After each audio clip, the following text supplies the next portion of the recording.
Nggak ada majikan, nggak ada pembantu, semuanya adalah hamba Allah. Kita semua berkata untuk ide-ide yang paling tertinggi adalah keadilan sosial dan supremasi hukum yang sekarang disebut dengan amar ma'ruf dan nahi mungkar. Nah, itu kita uraikan makna amar ma'ruf nahi mungkar itu kan sebenarnya kan supremasi hukum dan keadilan sosial, bukan bawa pentungan ngobrol-ngabrik pelacuran. Seperti itu.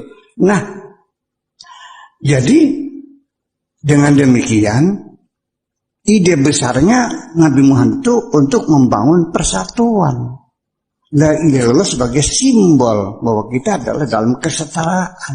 Tetapi kemudian dalam perjalanan peradaban umat Islam ini bergeser menjadi ucapan la ilaha illallah menjadi kunci untuk masuk surga.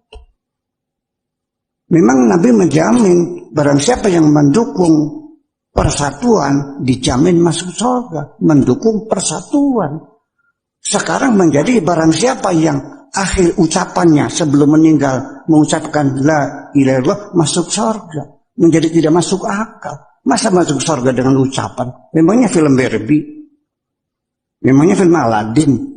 Jadi yang dijamin masuk surga yang mendukung Nabi dalam rangka membangun persatuan.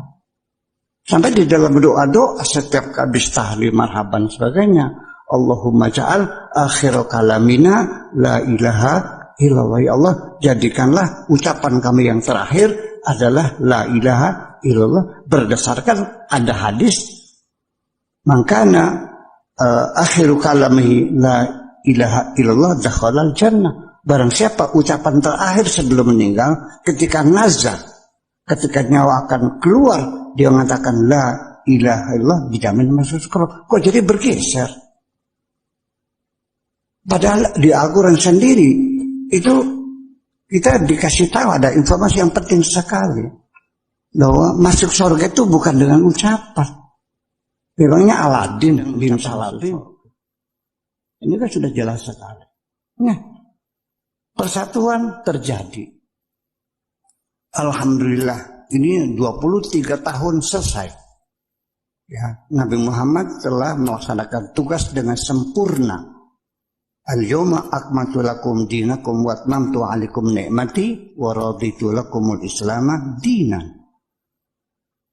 Ini ayat ini isinya menyatakan bahwa Nabi Muhammad telah melaksanakan tugasnya sebagai Rasul dengan sempurna. Tetapi pemahamannya bergeser lagi, yaitu beranggapan bahwa Islam adalah agama yang sudah sempurna. Mana mungkin di dunia ada kesempurnaan? Jadi kalau itu perbudakan masih boleh. Milkul yamin, beli perempuan nikahnya masih boleh. Jual beli manusia boleh.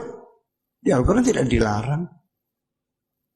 Ya, jadi artinya bahwa Islam belum pernah sempurna. Dan Nabi mengatakan bahwa tidak akan pernah sempurna, akan dilanjutkan oleh generasi kita setelah itu. Siapa yang berusaha Khadijah ini kan disembunyikan. Apa agamanya Siti Khadijah? Yang pasti dia bukan penyembah berhala. Yang pasti dia bukan Yahudi. Agamanya apa? Tetapi kalau kita lihat dari pernikahannya dengan Nabi Muhammad tidak pernah berpoligami. Ya.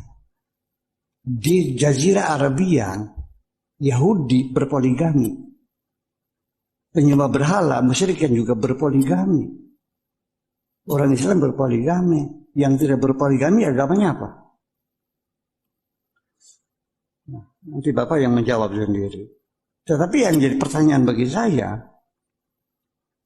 yaitu ketika Nabi Muhammad SAW menerima wahyu, dikonsultasikan dengan seorang ahli spiritual.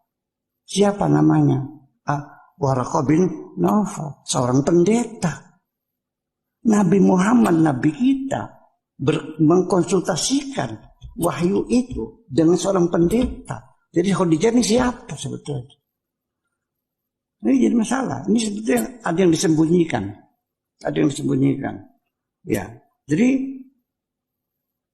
silakan kesimpulkan saja agamanya apa. Tidak mau dimadu dan mengkonsultasikan wahyu itu dengan seorang pendeta. Jadi agamanya apa.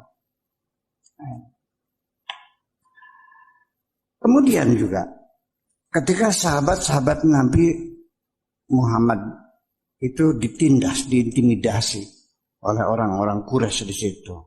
Terpaksa harus diungsikan, dihijrahkan, diamankan. Kemana? Ke Habasya. Kepada orang-orang Nasrani. Kemudian apa yang terjadi? Mereka dihormati di situ. Ada apa sesungguhnya ini? Muhammad itu ditindas, diintimidasi oleh orang-orang Quraisy di situ. Terpaksa harus diungsikan, dihijrahkan, diamankan. Kemana? Ke Habasya. Kepada orang-orang Nasrani. Kemudian apa yang terjadi? Mereka dihormati di situ. Ada apa sesungguhnya ini?